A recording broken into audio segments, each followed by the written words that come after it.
Hello प्यारे बच्चों, स्वागत है आपका अपने YouTube चैनल पे, जहां आप अंग्रेजी व्याकरण की शुरुआत कर चुके हैं और उसके अंतर्गत आप इस समय पार्ट्स ऑफ स्पीच को पढ़ रहे हैं।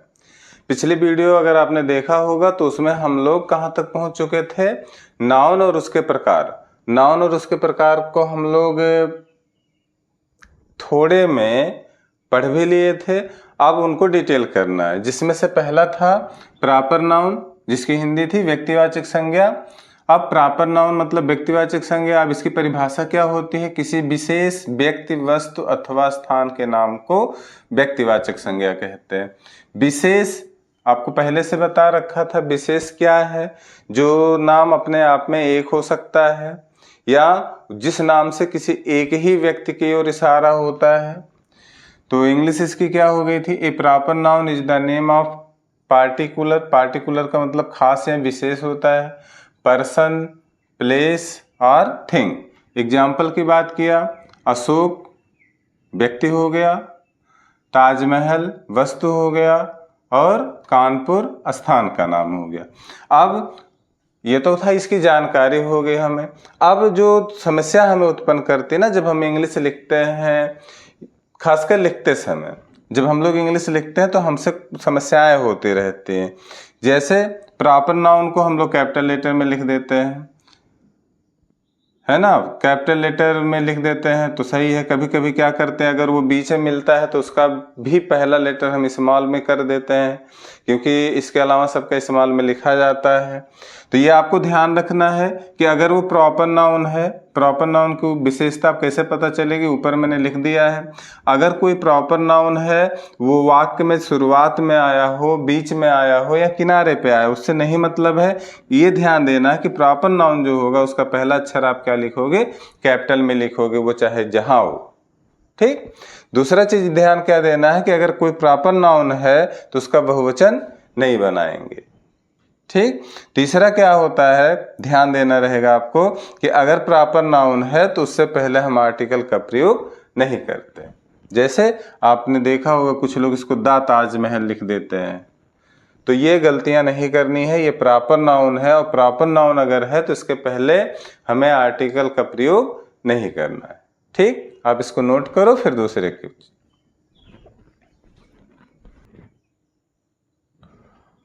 हाँ तो भैया दूसरा है कॉमन नाउन, जातिवाचक संज्ञा। इसकी परिभाषा देख लो क्या लिखा गया है।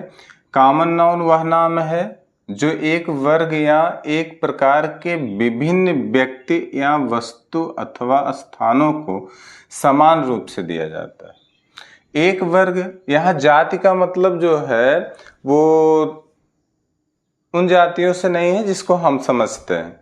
यहाँ जाति का मतलब है एक ही प्रकार के हों, आगे दिया है, या एक प्रकार के। ठीक, एक ही प्रकार के हों, एक ही तरह के हों। जैसे मान लो हम लोग मनुष्य हैं, मानव जाति के हैं। मानव जाति में अगर कोई पुरुष है, एडल्ट है, तो उसको हम लोग अगर नहीं जानते तो मैन आदमी बोलते हैं। तो आप मुझे आदमी बोल सकते हो, और अगर अब कोई जरूरी नहीं आप मुझे ही खाली आदमी बोलोगे, किसी को भी अगर वो मानव है तो आप किसी को भी क्या कर सकते हो? मानव में मेल है तो उसको आप क्या कर सकते हो? मैन बोल सकते हो। ठीक, तो इसलिए वो वाला वर्ग यहाँ है।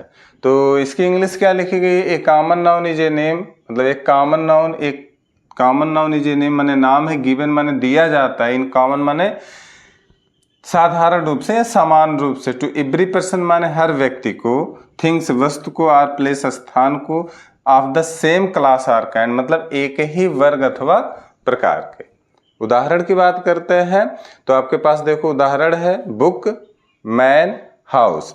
बुक, अगर मैं किताब को बुक बोलूंगा तो आप भी किताब को क्या बोलोगे? बुक ही बोलोगे। अगर वो अंग्रेजी की है तो बुक बोली जा रही है, तो अगर गणित की है तब भी वो बुक ही बोली जाएगी, मतलब किसी की भी होगी तो वो बुक ही बोली जाएगी।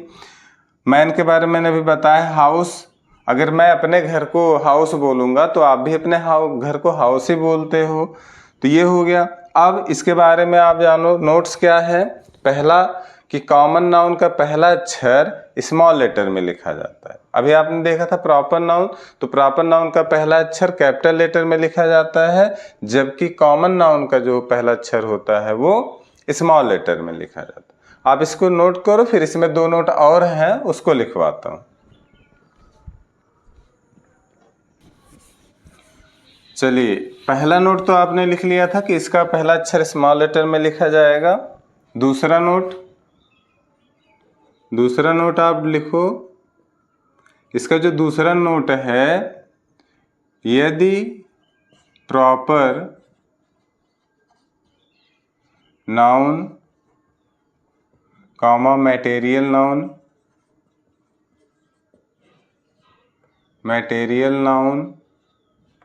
कॉमा एब्स्ट्रैक्ट नाउन, ठीक। यदि proper noun, material noun, abstract noun से पहले कोई आर्टिकल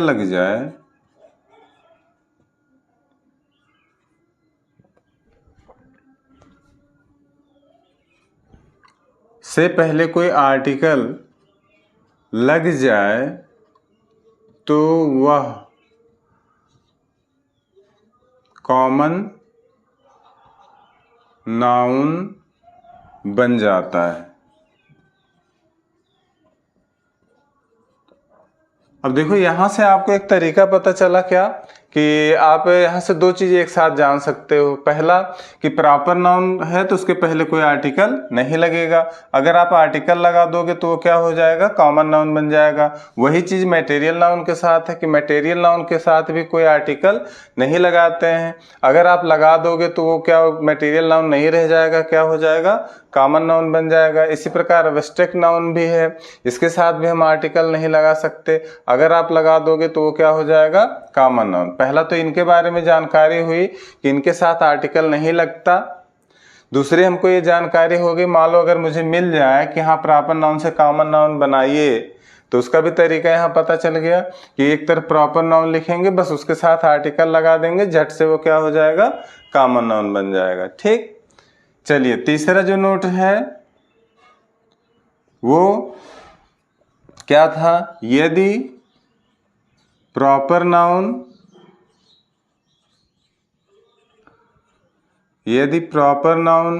मैटेरियल नाउन और एब्स्ट्रैक्ट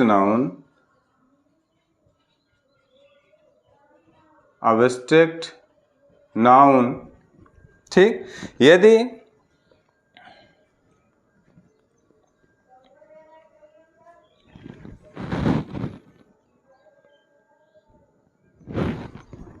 क्या था, यदि प्रॉपर नाउन, मैटेरियल नाउन और एब्स्ट्रैक्ट नाउन बहुवचन में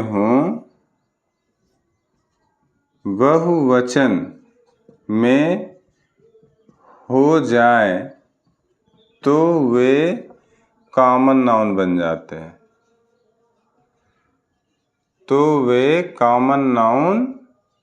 बन जाते हैं।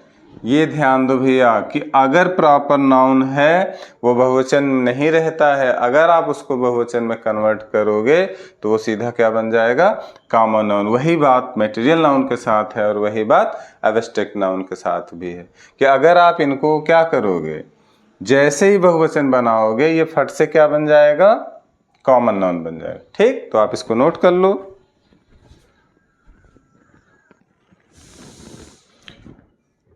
चलिए भैया, तो कलेक्टिव नाउन की ओर पहुंचते हैं। कलेक्टिव नाउन समूहवाचक संज्ञा, जैसा कि आप देख रहे हो क्या लिखा हुआ है, वह नाम जिससे समूह का ज्ञान होता है उसे कलेक्टिव नाउन कहते हैं। मतलब कोई भी नाम जो समूह का ज्ञान करवाएगी वो क्या होगी, कलेक्टिव नाउन होगी। इंग्लिश क्या हो गई इसकी, a collective noun is a name who represent, who माने जो, रिप्रेजेंट माने प्रस्तुत करता है, ग्रुप माने समूह को। ठीक, मतलब ऐसा नाम जो समूह को प्रकट करता है वो क्या कहलाएगा, कलेक्टिव नाउन। एग्जाम्पल इसकी देख लो, क्लास ग्रुप पता चलता है, आर्मी ग्रुप पता चलता है, फैमिली ग्रुप का पता चलता है, तो ये क्या कहलाएंगे? कलेक्टिव नाउन होंगे। लेकिन अब खास जो चीज़ें हैं जिसके लिए ये इंग्लिश ग्रामर में आपको पढ़ा रहा हूँ वो ये नोट है। नोट क्या है? इसका पहला ये नोट है, अभी और भी है। जैसे पहला नोट क्या था कि कलेक्टिव नाउन का प्रयोग हमेशा सिंगुलर नंबर में किया जाता है। मतलब अगर कोई कलेक्टिव नाउन है तो हमेशा वो सिंगुलर में ही होगा। अगर आप उसको छेड़छाड़ करोगे, प्लूरल बनाने की कोशिश करोगे भैया, तो वो क्या हो जाएगा? कॉमन नाउन बन जाएगा। जैसे उदाहरण देख लो, क्लास, ये तो क्या था? कलेक्टिव नाउन था, सिंगुलर नंबर में है। इसका बहुवचन क्या हुआ? क्लासेज। प्लूरल जैसे ही आपने बनाया ये क्या बन गया? Common noun. अभी क्लास कलेक्टिव नाउन होगा, जबकि क्लासेज क्या होगा? कॉमन नाउन होगा। दूसरा देख लो, आर्मी। आर्मी सेना कलेक्टिव नाउन है, जैसे ही आपने इसको आर्मीज बनाया, प्लूरल में बनाया, ये तुरंत क्या बन गया? कॉमन नाउन बन गया। मतलब ये कॉमन नाउन हो गया। क्यों? जब बहुवचन किया। ये कलेक्टिव नाउन था कब? जब सिंगुलर में था। ठीक, चलिए इसके नोट नंबर 2 की बात करेंगे। Note number 2। नोट नंबर 2 क्या है कि यदि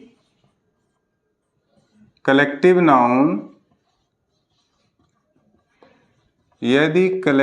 नाउन किसी विशेष समूह का ज्ञान कराए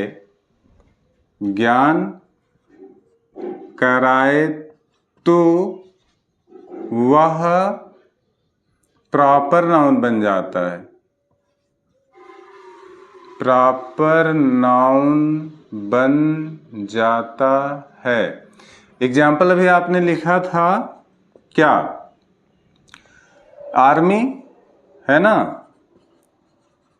आर्मी, तो ये तो कलेक्टिव नाउन है। लेकिन अगर आपने यही बता दिया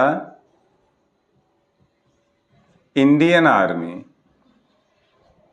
ठीक, आर्मी तो ठीक था, कलेक्टिव नाउन। अगर आपने इंडियन आर्मी कर दिया, जैसे हमने इंडियन लगाया, ये खास हो गया, तो ये क्या हो गया? प्रॉपर नाउन बन जाता है। ठीक है, चलो अगले नोट की बात करते हैं, नोट नंबर 4। अब नोट नंबर 4 क्या है?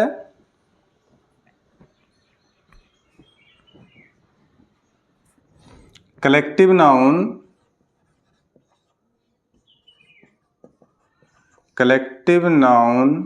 हमेशा